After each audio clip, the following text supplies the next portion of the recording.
your own. Well, so we're gonna make a platter, and you don't need to wedge anything. And actually, if you've got chunks of clay that fall into it, you're probably more likely to succeed. Kind of just put it in the middle. You hit it some. Oh wait, you want to wet it first.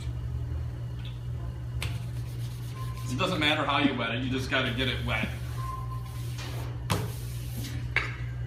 it in the middle, and kind of pat it round. And then you're going to cone it up. And you can do this any way you want. Doesn't make a difference. I prefer the unicorn horn. Because really it's the coning down that's important. It doesn't matter how it's coned up, as long as you cone it down correctly.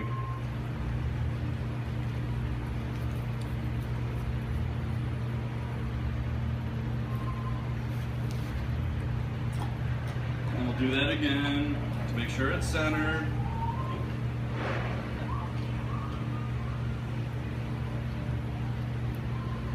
And once it's in the middle, we want to flatten it out. There's a couple different ways of doing that. You can push it slowly, or you can just hit it.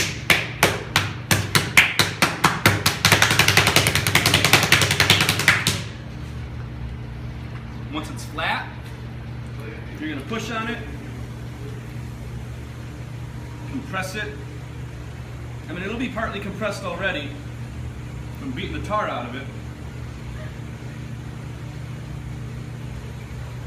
Are you using muscle or finesse here? All finesse.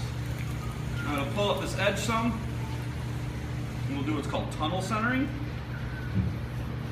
So we'll just get a little edge started, compress it.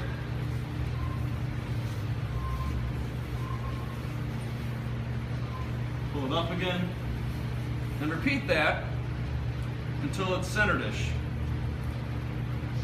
Now it's a platter, so it doesn't really matter if it's centered or not.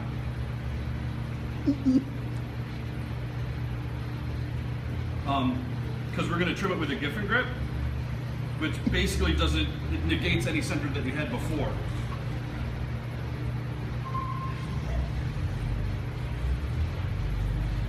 So we're going to push down a little bit.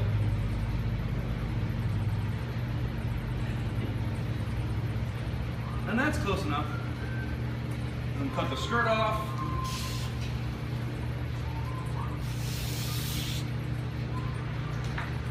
Scrape the slip off the outside. This is when it's important to buy extra tools. So you're gonna get the biggest rib you can buy. And it doesn't matter, you know, that you can't fit the whole rib on the piece. It's really about just buying another tool. So you can start with a metal run, and then go to a green one. Compress the bottom with, you gotta use another tool for the bottom, so find any other tool that you can use on the bottom.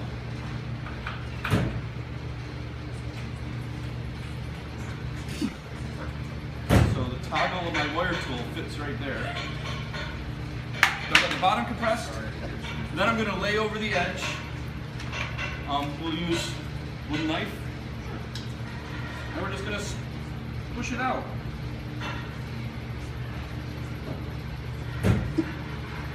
Take an oversized ring again, and we'll flatten out the bottom. And we have a platter.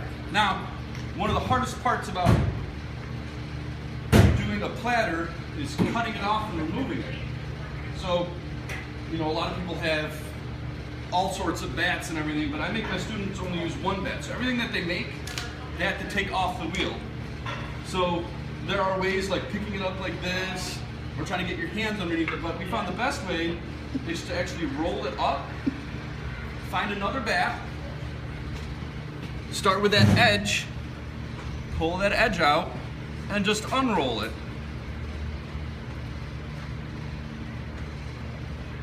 Like that. That's how you make a bigger platter.